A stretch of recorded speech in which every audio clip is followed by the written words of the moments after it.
Hey there, how are you? Hello, I'm good. Can you hear me? Yep. It's good. Cool. All right. Yeah, congrats on that test. It seems like it's a 511, I think. So that's really good. Um, That's good. yeah. So, okay, what would you like to go over? Um, Mm-hmm. so far I've only been doing the blind review for campus. Mm-hmm. So I guess I identified a specific passage that I wanted to Mm-hmm. review with you. Sure. So I'll share my screen Mm-hmm.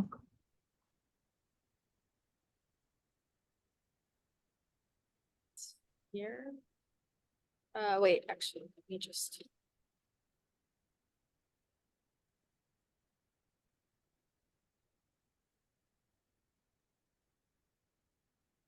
Okay.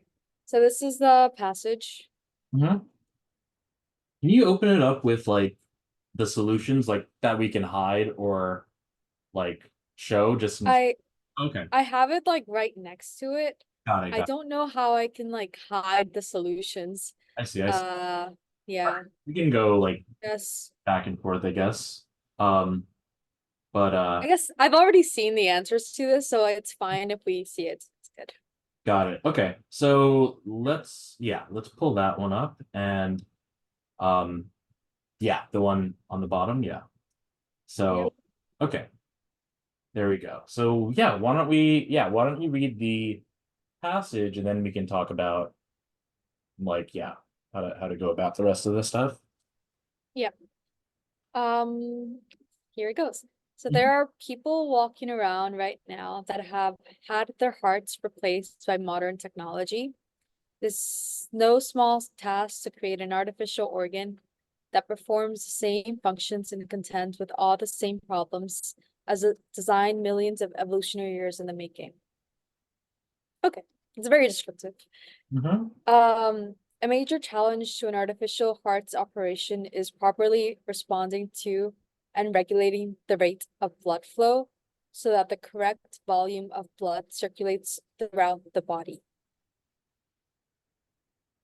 For a closed loop system of varying cross section that behaves ideally, Bernoulli's equation describes the total energy density of the system as constant.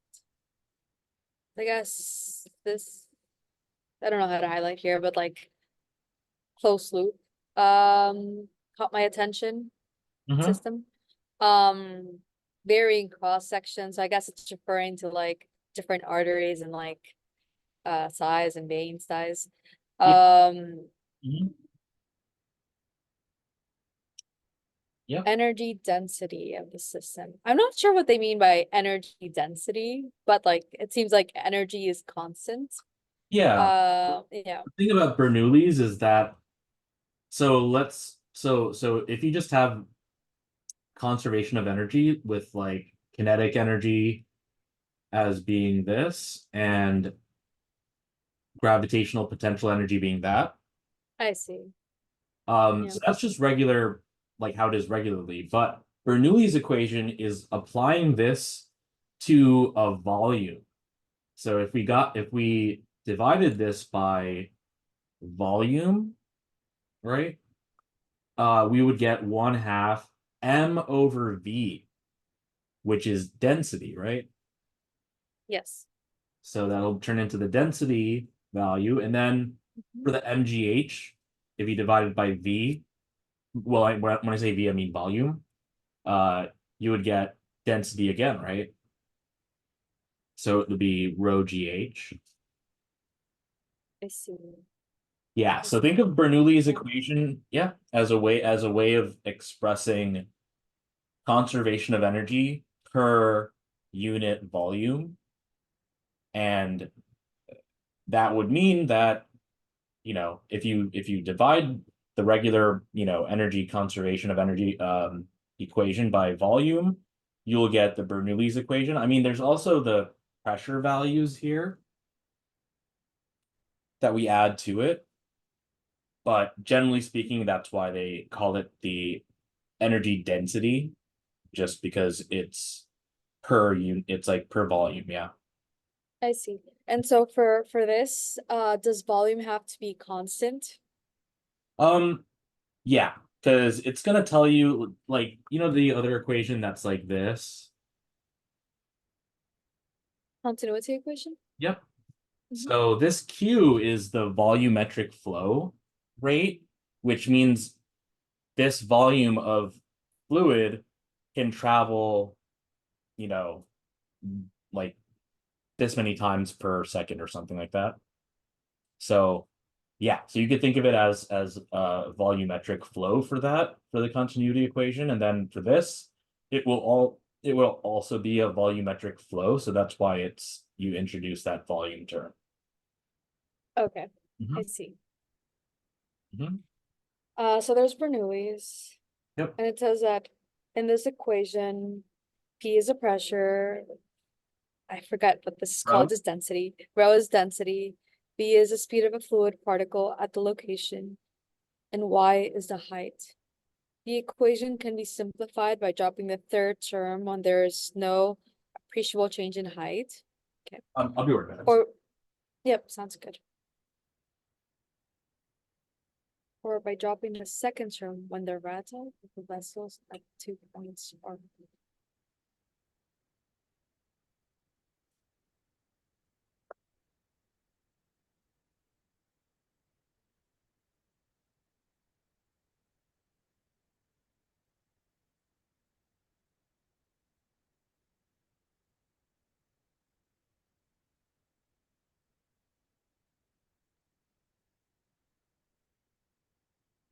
Okay.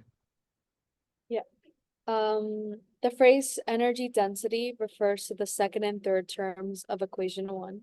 Oh wait, can you go back Yeah. to the previous paragraph? So that's talking about the equation can be simplified by dropping the third term when there's no appreciable change in height.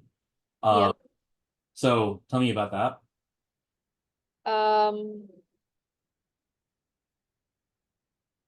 this part of the equation, like if there isn't a height difference, Yeah, like if we uh, yeah, like this, right? Like, let's say this is point A, this is point B, there's a height difference, right? And that'll be the Y. But if there is no height difference, you know, this is A, this is B, then the Y is zero. So the rho G Y term will cancel out.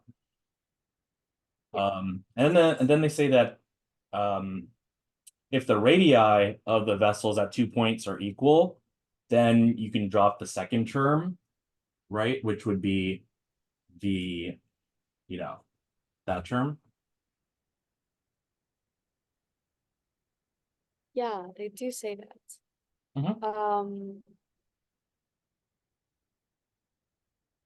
But yeah, so okay, Yeah, next paragraph. I guess my question is like, for that second term, is it because of like what is canceling out that's able to, is it because your like density times volume would be the same kind of thing?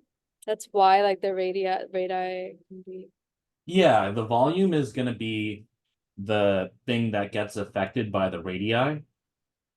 Okay, So that would, if the radii are the same, then the second term won't change.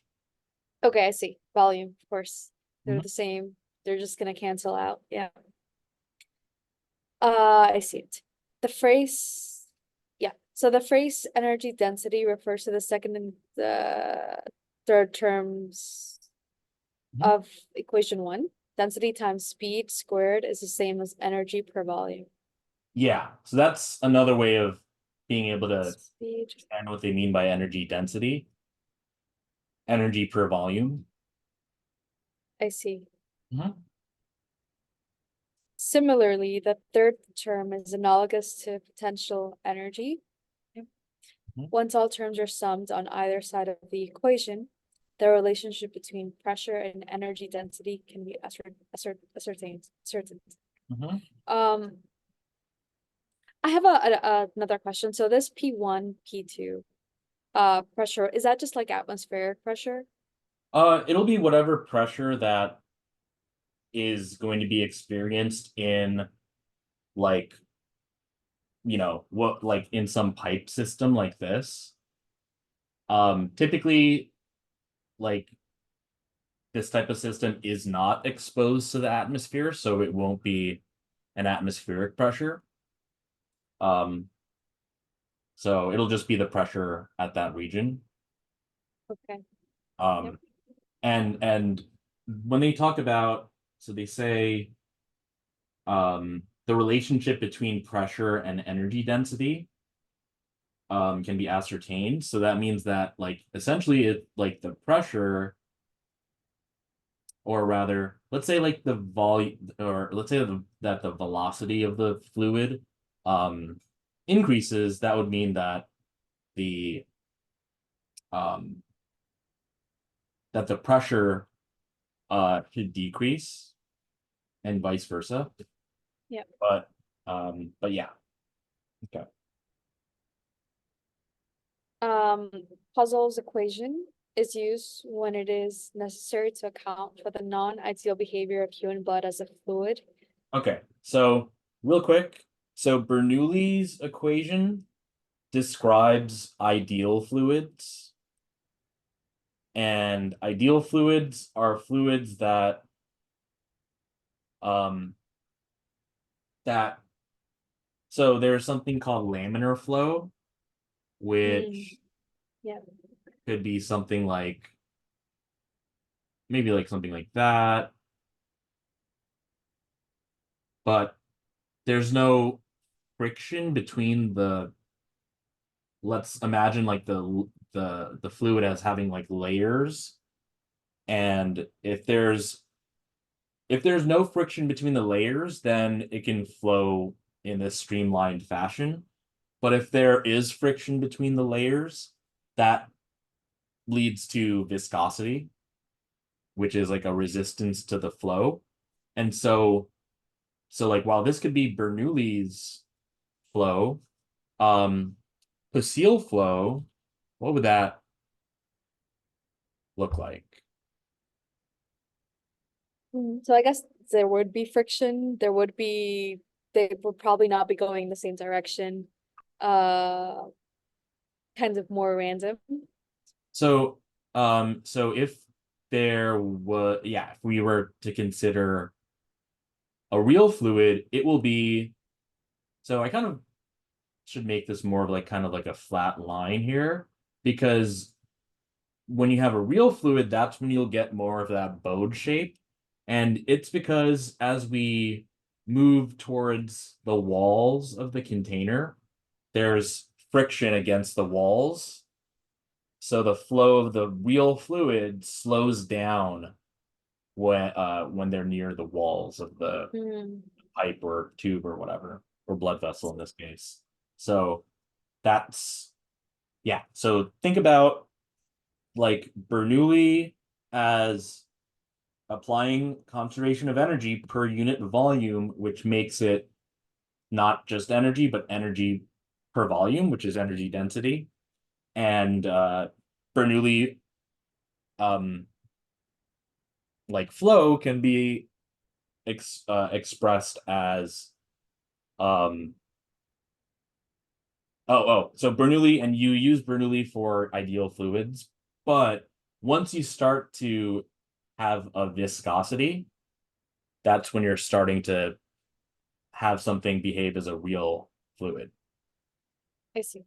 Yeah. So if we go down to where it shows Poiseuille's equation here, so yeah, this equation over here. So this is like one of the only equations you'll see with such a large exponent value.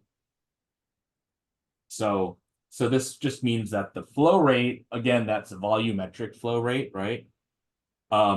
Is equal to delta P, which is the change in pressure, let's say, between like 2 points or something. There's a pi there, and then there's radius to the fourth power, and then it's divided by 8, and then the viscosity symbol that kind of looks like an N, and then the length of that tube or blood vessel.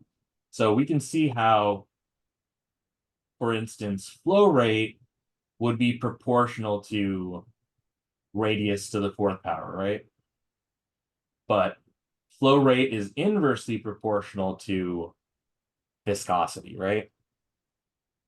And it's also inversely proportional to length, kind of like the same way that when we talked about electrons moving through a current, like a copper wire, there's more of that friction. So it makes sense that if the length of this increases, right, as it flows from one point to another, it's going to experience a larger, like, frictional force because it's going a longer distance in that pipe. So that's why the flow rate would decrease if the length increased. Okay. Mhm. I see. Yep. All right, we can continue. Yep. Yes. I think we already sort of went over this. I think under Sorry, underneath, yeah. The viscosity of blood varies depending on location. For example, when platelets get snarled up or slowed down in smaller diameter vessels, viscosity increases. okay, so yeah, viscosity of blood, they're mentioning it having a viscosity, so we know that it's a real fluid, or that at least they're treating it like a real fluid. And then they tell us that an example would be if platelets get slowed down in smaller diameter vessels, that the viscosity increases. So we can imagine that as, like, if the flow rate, so if it gets slowed down, right, the flow rate should decrease, which means that the viscosity should, because it's an inverse proportion, should increase, right? Yeah. Okay, Let's see. good. Okay, so all right. Any questions so far? Oh yeah, I forgot about this part here with turbulent flow. So okay, let me just read this. So account for the non-ideal behavior of human blood as a fluid. Blood has an associated viscosity and a tendency toward turbulent flow in some of the smaller arteries. Okay, that's that's a topic of its own as well. Turbulent flow. What do you think that is? Well, but I guess viscosity, I guess I'm thinking of like non-ideal behavior for sure. Huh? But I know it kind of opposes laminar flow. Um,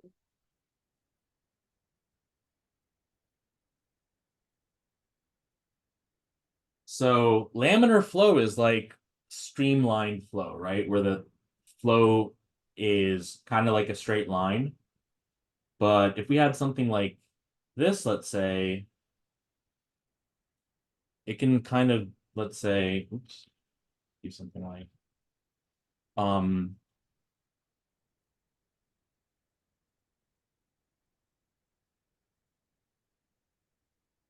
these kind of like whirlpool type things. That's turbulent flow.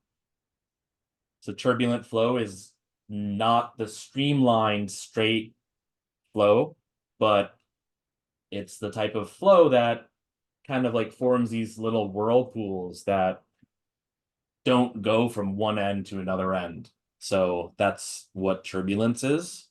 It's kind of like when you're in a plane and they say we're going to experience some turbulence.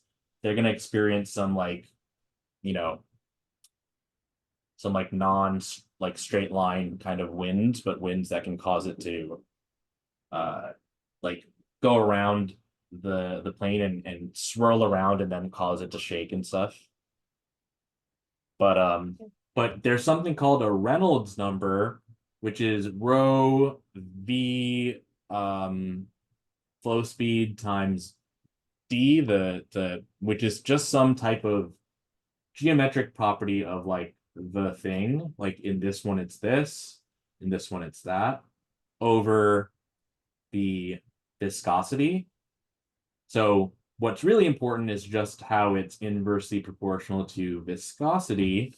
So what that means um is that so since viscosity is the thing that causes the turbulence, we can then say that the Reynolds number, since it's inversely proportional to viscosity, it would mean that if the viscosity went up, it would give you a like low Reynolds number.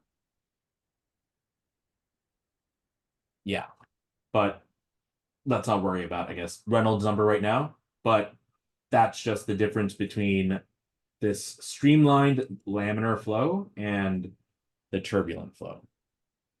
Okay. All right. So, okay. Any questions? Mm. All right. So clear this. Okay. So let's try this question here. According to the passage, which of the following relationships must be true? Yeah. All right. Tell me your approach here. Yeah, I think you can hide the solutions with the hide explanation button. Where do I see that? Uh, Sorry. Oops, I'll go up. Yeah. Oh. Oh, Mhm. okay.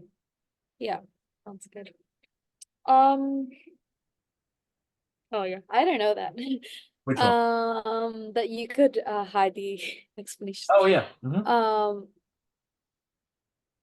So I guess I was looking in the passage. Passage doesn't really mention this.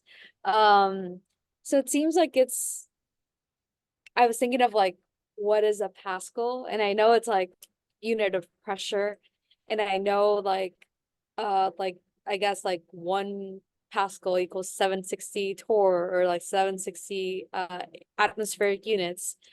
Um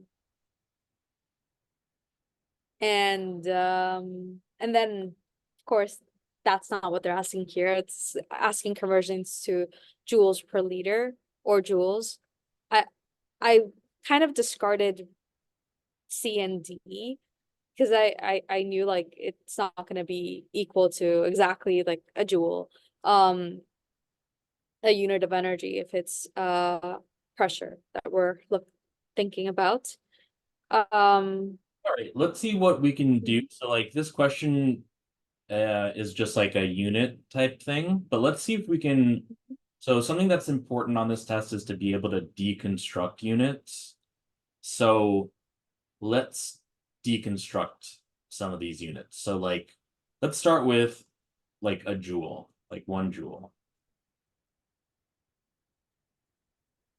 um isn't kilogram times meters per second So squared? Wait, is it?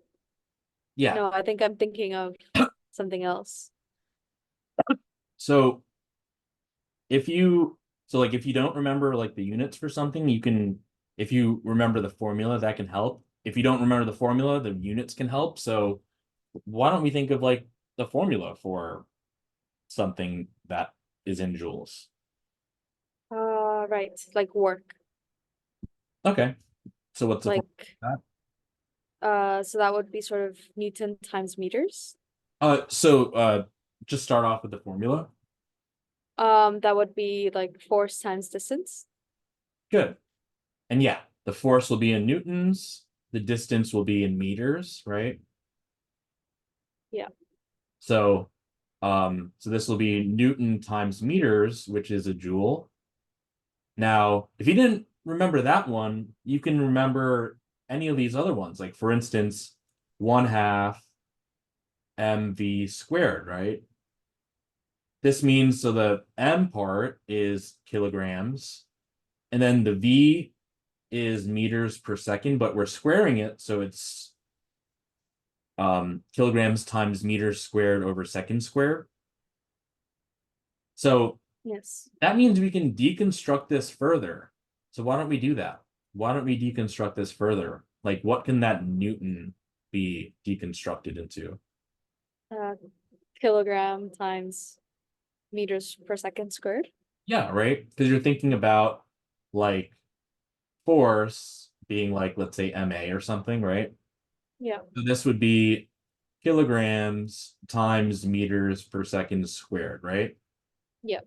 And then so that's the Newton part, and then it's times meters, right?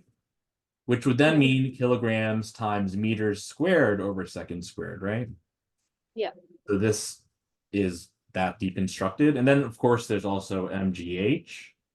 So that'll be kilograms times G is in meters per second squared times the height, which will be in meters. So again, we're getting kilogram times meters squared over second squared. Yeah. Good. So, okay. So we know that that's the deconstructed joule unit. And then we need to see what would pressure be equal to. Now, I know you said something about like Pascal and being able to convert that to like torr and things like that. But if we look at Bernoulli's equation here, we're adding these terms, right? And if you add terms, they must have the same unit, right? So okay, so that means so we know that like this and this would be in what unit?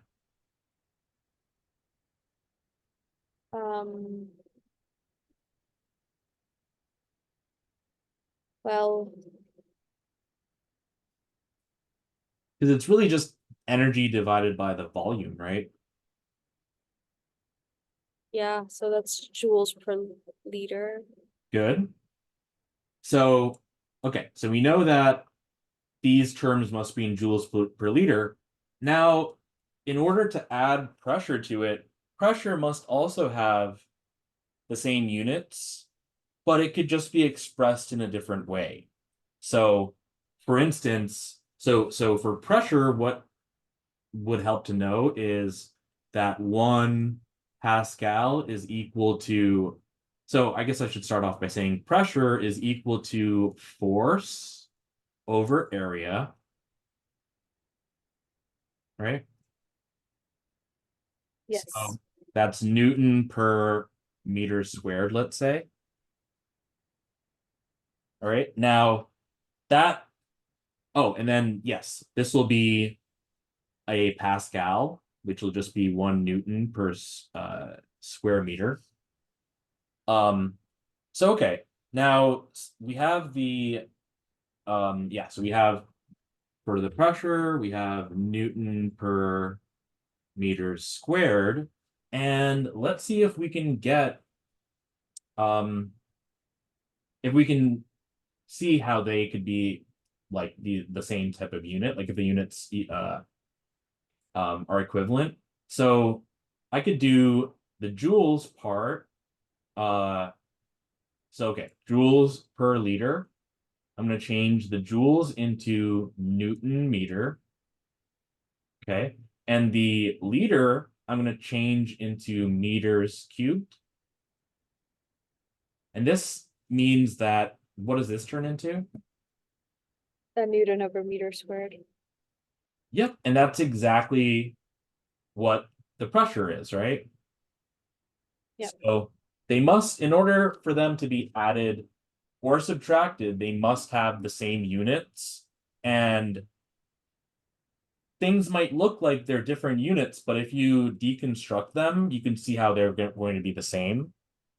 So we just saw that joules per liter is the same as, you know, newtons per square meter. So this joules per liter energy density is going to be equal to Newton, you know, per meter squared, or some pressure in terms of pascals, right? Yep. All right, now we just have to figure out what value. So yeah, so you're good in eliminating these C and D because those are, you know, it's saying that that pressure is equivalent to like a certain amount of energy, but we know it has to be an energy density. So between A and B, um, we have to, I guess, figure that out. So, okay, so let's see. 100 kilopascals is equivalent to 100. Okay, so we know that 1 Pascal, which is 1 Newton per square meter, is equal to 1 joule per liter, right? This thing here. So remember that, all right, density of water, we can write it in a couple of different ways. We can write it as 1,000 kilograms per cubic meter. You can write it as 1 kilogram per liter. You can write it as 1 gram per cubic centimeter, which is equal to 1 gram over a milliliter. So this shows us that 1 cubic centimeter, you know, like in hospital TV shows where they say this person needs 10 cc's. Cc is just a cubic centimeter, which is just a milliliter. But yeah, the liter is going to be smaller than a cubic meter. So that's the thing here that I overlooked when I did the calculation. So essentially, if I had 100 joules per liter, I would multiply it by, in 1 liter, there's 1,000 cubic. Oh no, sorry, I keep messing that up. It's the other way around. So it'll be 1,000 liters is 1, oops, cubic meter.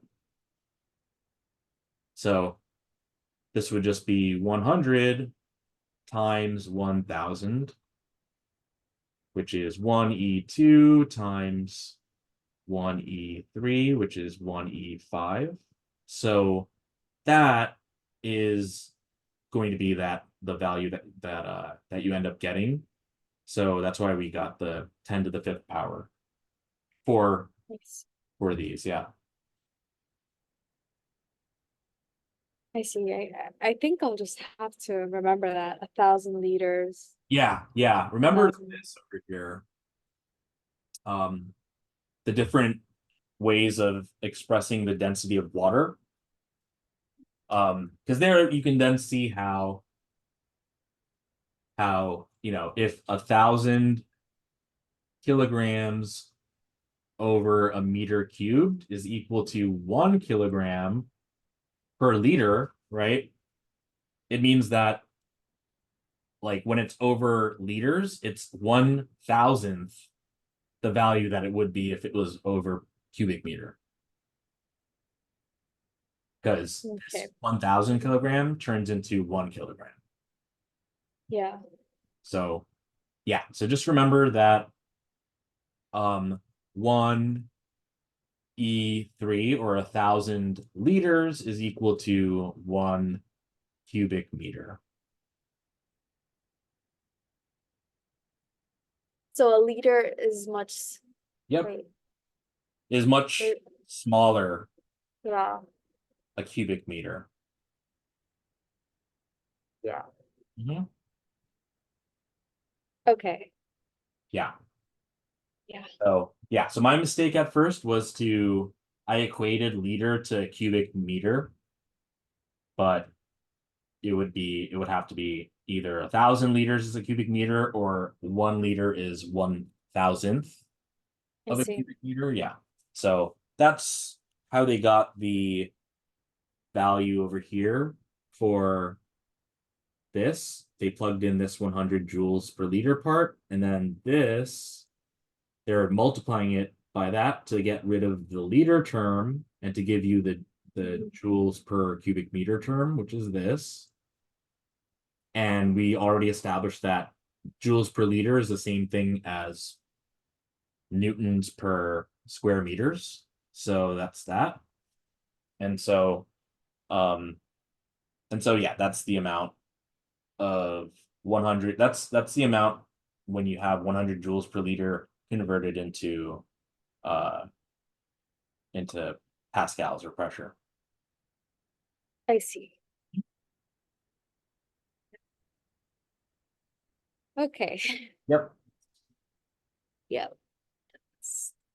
Yeah, I would just make like an Anki card or something for that.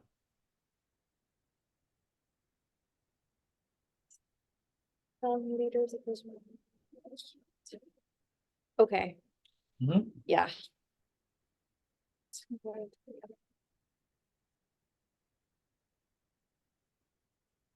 So Mhm. atherosclerosis I'll be right back. involves, yeah. Okay. I thought of something to show you. So let's say we had, so the same example that I did with meters, let's do that in centimeters. So let's say like so 1 centimeter is equal to 1 times 10 to the -2 meters, right? Yep. Or I could say 1 meter is equal to 1 times 10 to the 2 centimeters, right? Because that's 100. Yes. Yeah. Now let's see what about 1 meter squared?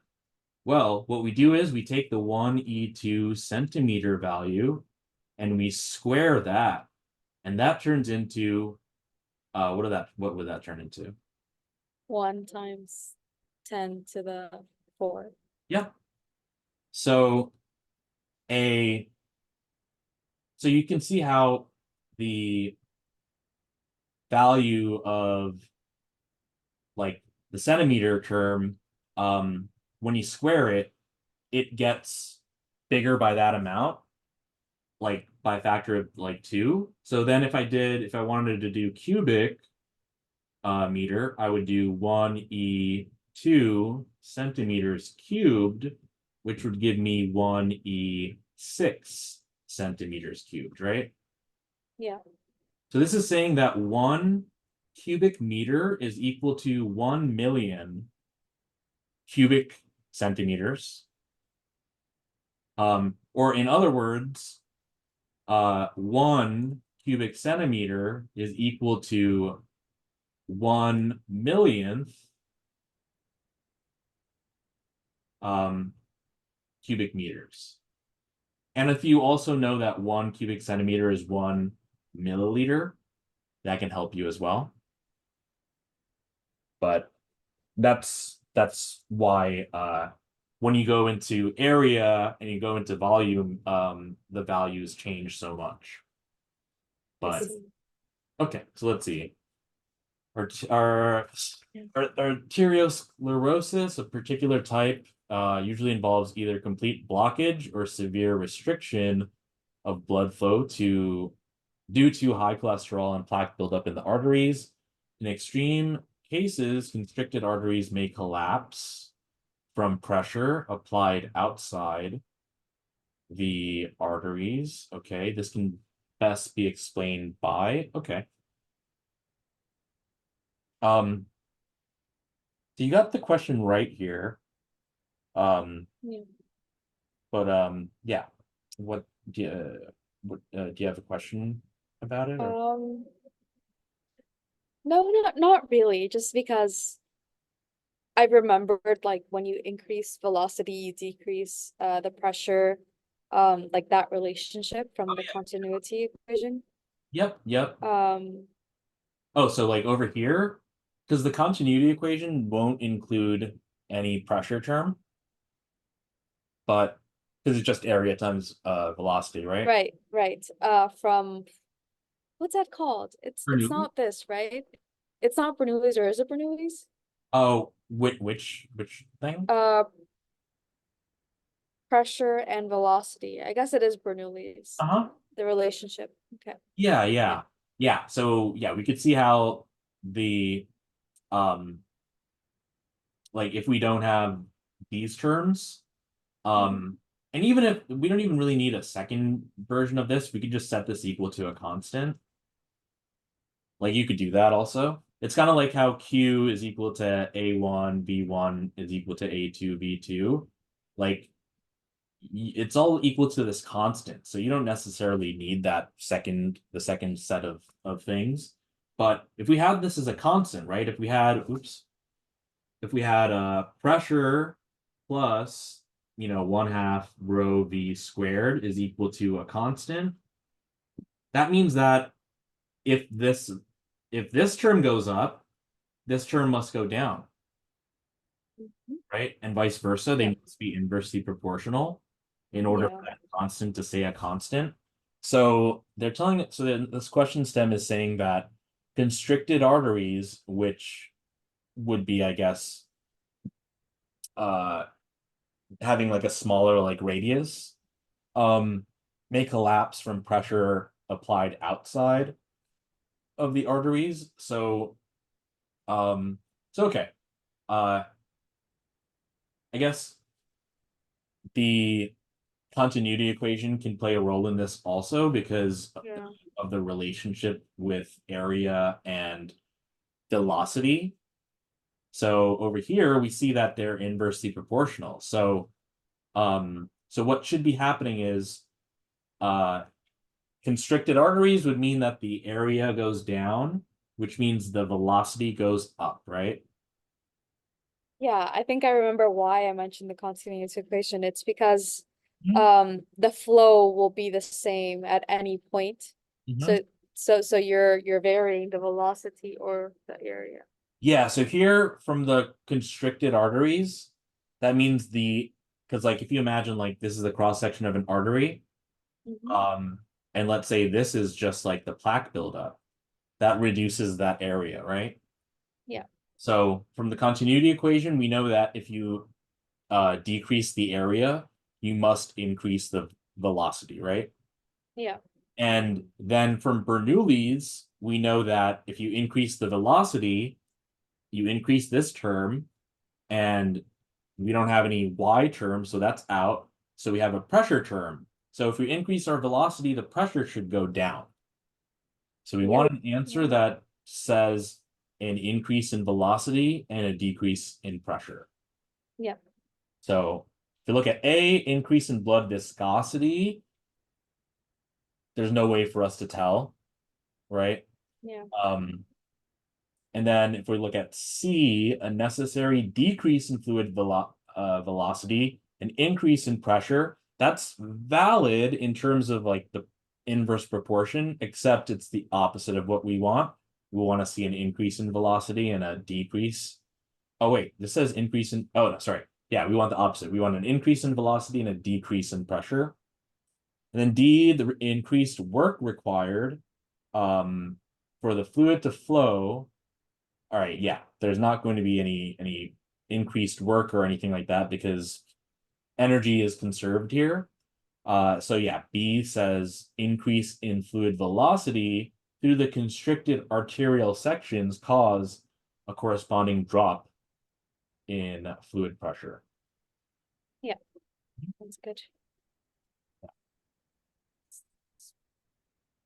So I got wrong. Okay. So when a patient is on the operating table for heart surgery, surgeons need to clamp major nearby blood vessels before cutting them because, according to Bernoulli's equation, a volume of pressurized blood open to the atmosphere. Um, Mhm. yeah, I I didn't know, like I got it wrong. Um, why would this be correct? Has a pressure that converts to kinetic energy, rapidly exiting the body and causing shock. Yeah, so let's go back to the question stem. Okay, so they're saying that for this patient here, like let's say this is a blood vessel and they're gonna have to cut it, let's say at this point, and when they cut it, they're gonna clamp down like, you know, this region and this region. They're gonna clamp down on that when they make an incision here. So we're being asked why according to Bernoulli's equation, would, you know, you need to clamp that. I see. I guess I misunderstood like what happens. Oh, this thing is happening again. Okay, good. So I misunderstood the thing that like when you what's it, open heart surgery. So it's exposed to the volume of blood is exposed, it's open to the atmosphere. Um, I thought it would mean that the pressure would increase, like it would, I don't know what I was thinking there. But now I see that the pressure is decreasing because you have like less pressure from like, I don't know, the blood vessel or like things surrounding it, keeping it in a closed container or like in a closed vessel. So because of this here, I can see now that like if you are decreasing the pressure, which he did, by exposing it to open air, then you would have like the increase in the kinetic energy, which makes sense from this relationship. Yeah, so the key thing here is that this Bernoulli equation talks about conservation of this energy density. So if you were to, you know, make an incision or cut this, right, it means that the blood will come like shooting out. It's kind of like where, I don't know, like in TV shows and stuff, like forensic people, like if there's a murder, they look at like the blood spatter. You know what I'm talking about? Like you can tell from the way that blood like is on walls and things like that, whether someone, had their arteries cut or whether it's like just some veins or something like that. Because if you're in arteries, so arteries are super high pressure, right? Um, they're so high pressure that that's why they don't need valves like veins do. So if you cut an artery, it contains such a high amount of pressure inside of that artery that once it's open to the environment, it's going to the pressure will decrease, and according to Bernoulli's equation, if the pressure decreases, something else has to increase. And since we're not talking about this blood vessel or portions of the blood vessel having different, heights, that means that's not going to be the one that changes. So that means, this is out. But yeah, when this happens, this gets converted into that, and that's why the blood, spurts out with like a great velocity and stuff.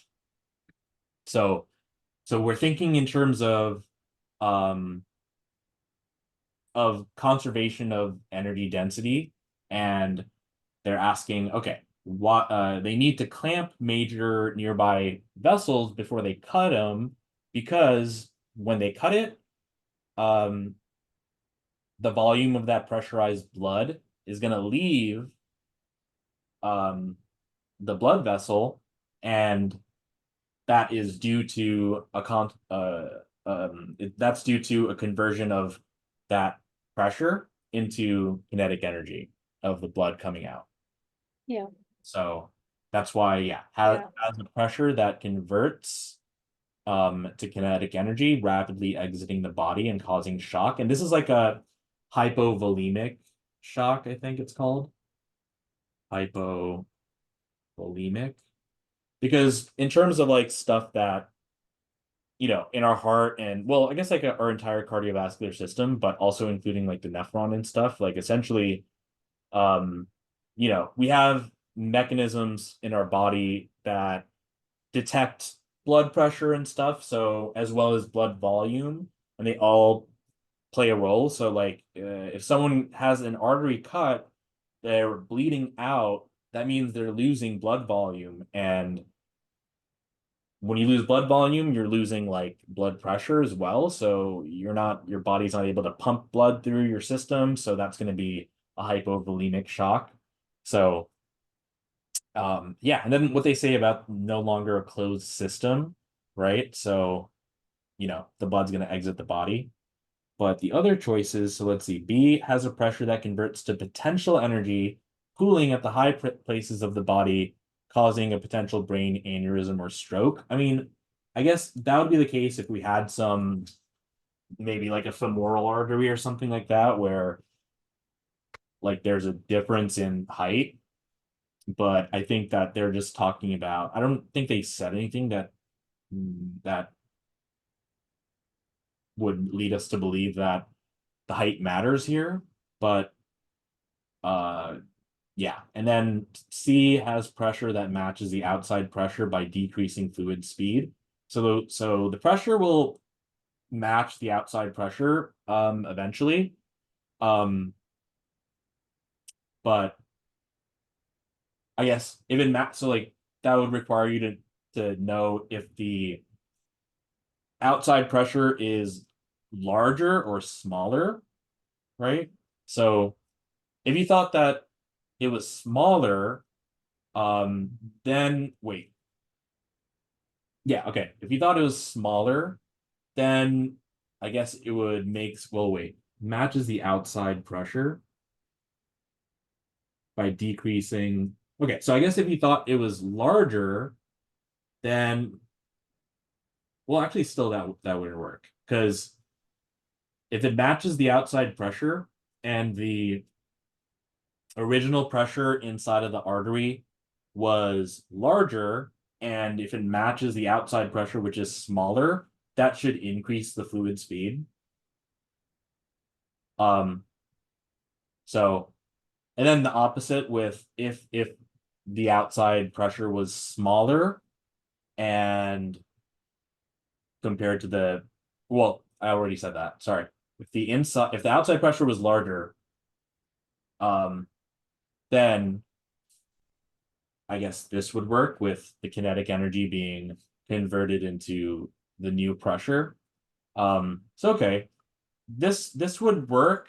This choice would work if the outside pressure was larger than the inside pressure. But it's strictly in terms of how the pressure and volume, pressure and velocity are inversely proportional. So let's see. Opening of blood vessels to the atmosphere produces a sudden decrease in pressure. Okay. Oh, that's just the same reasoning that we had for A. But yeah, the biggest thing here is just to be able to see how the Bernoulli equation works. So essentially just understand that yeah, these terms inside, if they're equal to a constant, if something goes up, something must go down and vice versa. Yeah. Mhm. Well, I did understand this one, and it's just the formula, applying the formula for like Mhm. blood flow equals like the cross-sectional area times velocity and then solving. Mhm. Yeah. Okay. So yeah, I think that the main thing for me that was this question. Yeah. Yeah, and understanding that relationship. Yeah. I could totally, yeah. I got tripped up on that too. So yeah, just remember that. Yeah, I guess just remember that the cubic meter is, I guess, 1,000 times larger than a liter. Yeah, sounds good. Yeah. Yeah. So I can stop share now. Is that okay? Sure. Okay. So you're gonna just continue doing your blind review and stuff, right? Yep. So And yeah, and tomorrow, same time? same time. Okay, awesome. So yeah, good luck on that, and I will see you tomorrow, okay? Yep, sounds good. All right, take care. Bye. Have a good Yep. one.